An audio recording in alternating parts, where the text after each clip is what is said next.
2024 खत्म होते होते आपका ब्रेकअप हो चुका है। 2025 में नए रिश्ते की तरफ जाना चाहते हैं। इस पर हम 2 वीडियो पर एक गहरी चर्चा कर चुके हैं। आज की इस वीडियो में हम चर्चा करेंगे कि किसी भी नए रिश्ते में जाने से पहले आपको किस तरह की पर्सनालिटी ट्रेट्स को समझ लेना है जिसमें आपको दोबारा नहीं जाना है। जैसा कि हम पिछली बार बात कर चुके हैं कि अगर ब्रेकअप हुआ है 2024 में दिसंबर तक ब्रेकअप हुआ है और अभी जनवरी चल रहा है, थोड़ा सा पॉज लो, थोड़ा समय दो अपने आप को, आज़ादी को एंजॉय करो। इट्स ओके, नए दोस्त बनाओ, सब लोगों से बातें करो, घूमो फिरो, एंजॉय करो।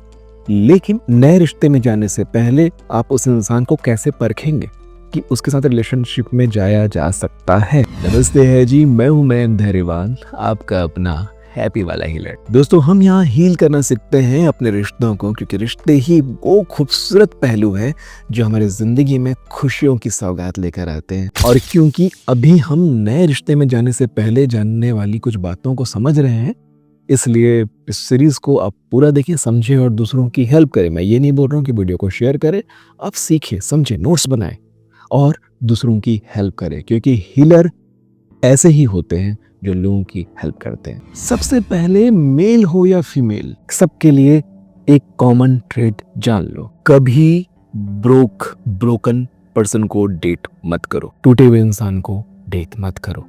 प्रॉब्लम क्या होती है कि अभी आप एक ब्रेकअप से बाहर निकले हैं और आप खुद अभी डैमेज है। बेशक आप कंधे की तरह कई लोगों को इस्तेमाल कर रहे होंगे, ठीक है, कर रहे हैं, अगर वो होना चाहते तो अच्छी बात है, लेकिन डेट मत कीजिए ऐसे पर्सन को जो खुद एक ब्रेकअप से गुजर रहा है या एक ब्रेकअप से निकल के आया है, क्योंकि वो भी बहुत ज़्यादा डैमेज है।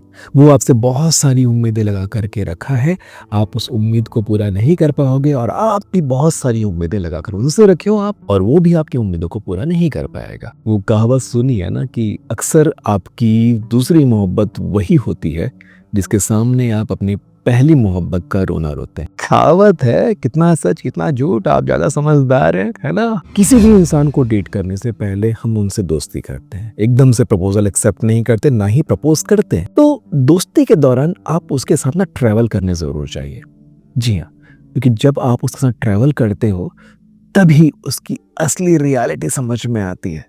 उसका बिहेवियर कैसा है, उसका नेचर कैसा है, दूसरों के प्रति उसका बर्ताव कैसा है, वो कैसे समस्याओं को डील करता है, कैसे खुशी को डील करता है, कैसे वल्नरेबल मोमेंट में रिएक्ट करता है, कैसे कोजी मोमेंट में खुद पर और हालातों पर कंट्रोल दिखा पाता है। ये सारी चीज़ों को आप तभी जानते हैं जब आप उसके साथ ट्रैवल करते हैं।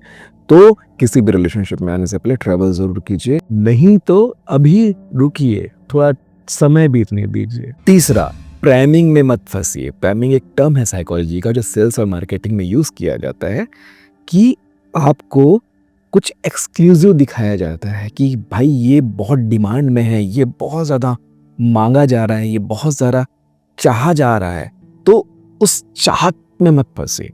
देखिए, ह्यूमन माइंड कुछ ऐसा होता है कि जब आपको ये लगता है कि ये बहुत डिमांड में है, भले ये आपको पसंद हो या ना हो, ये आपको चाहिए या ना चाहिए, लेकिन ये एक्सक्लूसिव है, ये सबको चाहिए है, तो ये क्यों ना मुझे मिल जाना चाहिए, क्यों ना मैं इसे रख लूं, क्यों ना मैं इसे पकड़ लूं, है ना। तो बहुत लोग ऐसे होते हैं जो अपने लुक से, अपने शाम से, या अपने सोशल मीडिया अकाउंट के थ्रू, या अपने दिखावे के थ्रू आपको ये शो करते हैं कि उनकी बहुत ज़्यादा डिमांड है।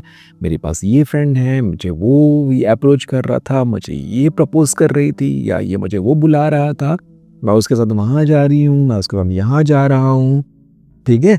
ये सारी चीज़ों को अगर आप देख रहे हैं कि कोई आपको इंसान इस तरह से बार बार दिखा रहा है, बिल्कुल नहीं, फिलहाल के लिए उसको रेड फ्लैग मान के चलिए। तो नहीं, बिल्कुल नहीं, अभी इस इंसान के साथ इस वजह से रिलेशनशिप में मत घुस जाना कि अगर आपने अभी उसे नहीं पकड़ा तो वो हाथ से निकल जाएगा या किसी और के पास चला जाएगा या जाएगी। चौथा, या आप मेल हो या फीमेल, आप काबिल हैं तो आपके पास हमेशा ऑप्शंस रहेंगे। खासकर इंटरनेट के ज़माने में आजकल बहुत जल्दी रिलेशनशिप बन जाते हैं, दोस्ती हो जाती है। स्वयं पर संयम रखना बहुत ज़रूरी है। खासकर आप फीमेल्स, आप बहुत कीमती हैं, जिस आपको भी मिलेंगी, उसके लिए आप एक प्राइज हैं, कोई महान तोहफा है परमात्मा का दिया हुआ। तो अपनी कीमत पहचानिए, ऐसे ही किसी को भी मत मिल जाइए। और आजकल के समय में काबिल मेल, काबिल मर्द भी एक तोहफा ही है किसी के लिए भी। तो अपनी वैल्यू समझिए। जब तक आप अपनी वैल्यू नहीं करेंगे, कोई और कैसे आपकी वैल्यू कर पाएगा। पांचवा और सबसे इम्पोर्टेंट, कभी ऐसे इंसान के साथ रिश्ते में मत जाइए जो आज तक अपने पुराने रिश्ते के ट्रॉमा में फंसा हुआ है। चाहे 1 साल पुरानी बात हो, चाहे 2 साल पुरानी बात हो, अगर आज भी किसी भी बात को लेकर के वो आपको अक्यूज करता है कि उसने भी ऐसा किया था जो तुम मेरे साथ कर रहे हो, वो भी ऐसा करती थी, आज तुम भी वही कर रहे हो, वो भी ऐसे ही मुझे बोला करता था, तुम भी आज मुझे ऐसे बोल रहे हो। या कई बार ऐसा होता है ना, पर्टिकुलर कोई अच्छा मोमेंट आप क्रिएट कर रहे हो और सामने वाले को किसी और की याद आ जा रही है, वो आंसू निकाल के बोल रहे हैं कि वो भी ऐसा किया करता था, वो भी ऐसा किया करती थी। नहीं, दोस्ती में सिमटा लो इस सारे अफरा तफरी को, क्योंकि ये बहुत टॉक्सिक होगा आपके रिश्ते के लिए। कभी ऐसे इंसान को रिश्ते में मत लेकर आइए, मत जाइए उसके अंदर रिश्ते में जो अभी भी पास्ट रिलेशनशिप के ट्रॉमा में फंसा हुआ है या पास्ट रिलेशनशिप की ही किसी खुशियों में या गम में फंसा हुआ है, जैसा भी मत जाइए। तो ये कुछ चीज़ें मैंने बताई है जो बहुत इंपॉर्टेंट है आपको इस 2025 में नए रिश्ते में आने से पहले।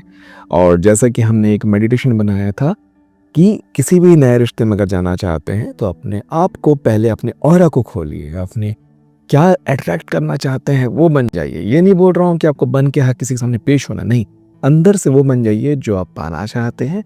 तभी आप उससे अट्रैक्ट करेंगे और तभी अपने आप को एक नए रिश्ते में देख पाएंगे, है ना। खुश रहने के लिए पहले खुशी लानी पड़ती है। समझ रहे हो ना कि जंगल में ही बारिश होती है और जहां बारिश होती है वहीं जंगल उगते है कि नहीं। तो ये नेचर का रूल है, इस रूल को समझिए। इस पर हम और गहरी चर्चा करेंगे। रिश्तों में लॉ ऑफ अट्रैक्शन का क्या रोल हो सकता है, कैसे यूनिवर्सल एनर्जी सपोर्ट करते हैं आपके रिश्तों को, ये मैं आपको अगले वीडियो में समझाऊंगा। उस पर भी हम चर्चा करेंगे। बहुत सारी अच्छी बातें जाननी बाकी है रिश्तों के बारे में, तो बने रहिए, है ना जी। मिलते हैं आने वाले अध्यायों में, तब तक के लिए नमस्ते है जी।